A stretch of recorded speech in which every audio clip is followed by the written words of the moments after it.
Inaprubahan na ng World Bank ang meeting para sa mga nasalanta ng bagyong Yolanda.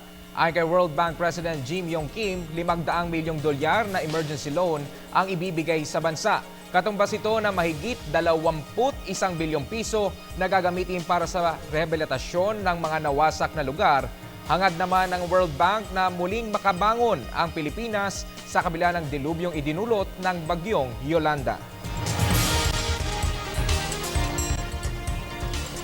Puspusan ang pagkukumpuni ng Department of Energy sa mga nasirang transmission line sa Visayas.